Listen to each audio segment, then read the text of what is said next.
Halo teman-teman, sadar gak sih kalau kehidupan manusia bergantung pada tanah sama seperti kita bergantung pada laut untuk bahan makanan dan mata pencarian. Tumbuhan menyediakan 80% bahan makanan untuk manusia dan kita bergantung pada pertanian sebagai sumber penting perekonomian dan alat pembangunan. Hutan meliputi 30% permukaan bumi dan merupakan habitat bagi jutaan spesies serta menjadi sumber air dan udara bersih serta sangat penting untuk melawan perubahan iklim. Hilangnya tanah yang bisa ditanami mencapai 30 hingga 35 kali jumlah rata-rata dalam sejarah. Kemarau panjang dan perubahan lahan menjadi gurun juga meningkat tiap tahunnya, mencapai 12 juta hektar dan mempengaruhi komunitas miskin di seluruh dunia. Dari 8.300 hewan yang diketahui, 8% telah punah dan 22% berada di ambang kepunahan. SDG berusaha melindungi dan memperbaiki penggunaan ekosistem darat seperti hutan, rawa, lahan, dan gunung pada tahun 2020, mempromosikan pengelolaan hutan yang berkelanjutan dan menghentikan penebangan hutan juga sangat penting untuk menghentikan dampak perubahan iklim. Harus segera dilakukan tindakan untuk mengurangi hilangnya habitat alami dan keanekaragaman hayati yang merupakan bagian dari warisan kita bersama. Melindungi hutan dan ekosistem lainnya adalah satu dari 17 tujuan global yang tersusun dalam Agenda Pembangunan Berkelanjutan tahun 2030. Ekosistem darat memiliki tujuan untuk melindungi, memulihkan, dan mempromosikan penggunaan ekosistem terestrial yang berkelanjutan, memberantas penggersangan lahan, dan menghentikan serta membalikan degradasi lahan dan menghentikan penyusutan keanekaragaman hayati. Masalah yang dihadapi adalah menghilangnya 13 juta lahan hutan setiap tahunnya, sementara degradasi lahan kering yang terus-menerus menyebabkan penggurunan 3,6 miliar hektar yang tanpa disadari berdampak pada angka kelaparan dan angka kemiskinan yang terus bertambah. Selain masalah lahan, tentunya kepunahan flora dan fauna juga menjadi masalah yang fundamental karena bersifat irreversibel. Hal ini pun telah berusaha untuk dibenahi seperti melakukan konservasi pada spesies flora dan fauna yang sudah tergolong langka. Hal ini tentunya memerlukan kemitraan bagi berbagai pihak termasuk diri kita sendiri. Kita bisa memulai dengan tidak membuang sampah sembarangan agar tidak semakin mengotori lingkungan.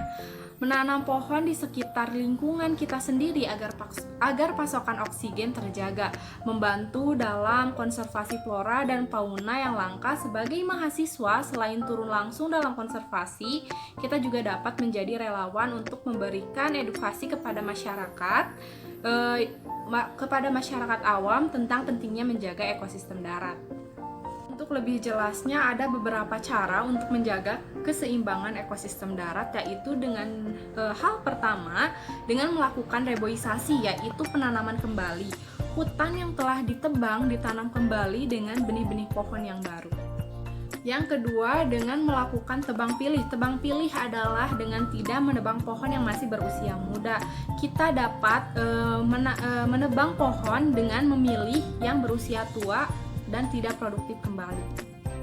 Yang ketiga, mengurangi pemakaian bahan bakar fosil seperti batu bara dan minyak bumi.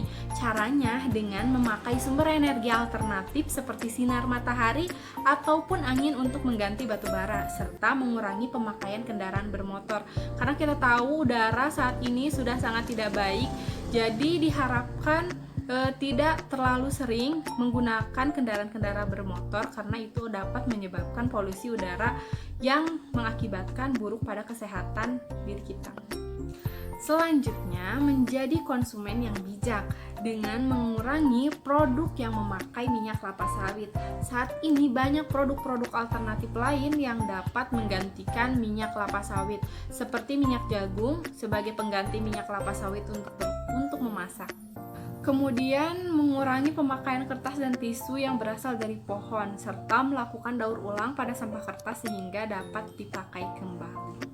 Yang terakhir ada memberikan sanksi tegas kepada para pelaku penebangan liar serta pembakaran hutan.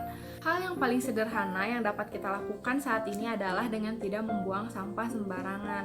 Nah, masih banyak orang yang seenaknya membuang sampah padahal di situ terdapat tong sampah. Nah, kita sebagai mahasiswa dan juga sebagai masyarakat yang baik harus bisa mengingatkan dan sadar kepada diri kita sendiri ketika kita akan membuang sampah. Sebaiknya kalau misalkan tidak ada tempat sampah, disimpan terlebih dahulu, nanti jika misalkan ada tempat sampah baru kita buang. Jangan kita sembarangan membuang sampah ataupun seenaknya hanya gara-gara di tempat tersebut tidak ada tempat sampah. Kemudian kita bisa membiasakan diri untuk tidak bergantung pada kendaraan. Misalkan kita ada keperluan untuk menuju ke suatu tempat dan jaraknya itu dekat. Nah, biasakan kita berjalan kaki agar tidak menambah polusi semakin buruk. Mari sama-sama mengubah pola hidup lebih sehat dan lebih baik lagi, serta lebih peduli terhadap lingkungan. Tuhan telah menitipkan alam ini kepada kita karena Tuhan percaya bahwa manusia mampu menjaga serta merawat bumi dengan baik. Jangan sampai kita merusak titipan yang berharga ini hanya gara-gara keserakahan dan keegoisan diri kita masing-masing. Semoga kita semua dapat menjaga bumi menjadi lebih baik lagi. Terima kasih. Wassalamualaikum warahmatullahi wabarakatuh.